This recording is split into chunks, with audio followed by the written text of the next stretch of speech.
সকালবেলা কি মনে হলো মুড়ি খাই আর টিভি দেখি, ভালো একটা সিন হচ্ছে, কাচা ধোয়া জামা কাপড়গুলো পরে গুছাবো, বিছনার উপর আছে। একটা ফোন আসলো, ও বর ফোন করেছে। আচ্ছা, ও বলতে চাচ্ছে যে ওর এক বন্ধুর বউ আসছে, কিন্তু ঘর তো এলোমেলো চারিদিকে, এগুলো তো গুছিয়ে রাখতে হবে। মুড়িটা পরে খাবো, এত সময় আমার নেই, রেখে আসি মুড়িটা আর একটু গুছিয়ে নিই ঘরটা। ঘর এলোমেলো দেখলে কি বলবে, সময়টাও তো খুব কম, চলে আসতে পারে। এগুলো এত ভালো করে এখন গুছালে চলবে না। ভেবেছিলাম সুন্দর করে গুছিয়ে রাখবো, সময় হাতে নেই, কিন্তু হবে না। সব জামা কাপড়গুলো জড়সড়ো করে একটা ভালো বেড কাভার দিয়ে ওগুলোকে সুন্দর করে ঢেকে রাখি, যাতে মনে হবে বালিশ রয়েছে ওর নিচে। এরকম কিন্তু প্রায় বাড়িতেই হয়। যাই হোক, বিছনাটা অন্তত পরিপাটি করে রাখি, সব কিছু গুছানো সম্ভব নয়।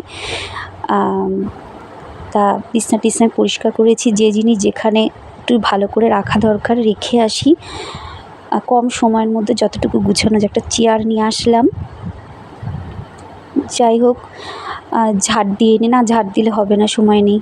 একটু মাথাটা আঁচড়ে নিই, বাড়িতে লোক আসছে, একটু পরিপাটি না থাকলে ভালো লাগে না। এটা প্রায় হয়তো সবাই করে।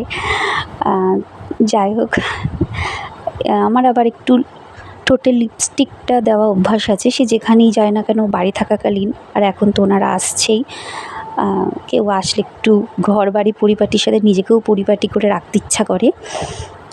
যাই হোক, আমার গুছানো হয়ে গেছে কোনো রকমভাবেই। তা আমি দেখি বাইরের দিকটা, না দেখা যাচ্ছে না, ততক্ষণে একটু বসে নিই আমি।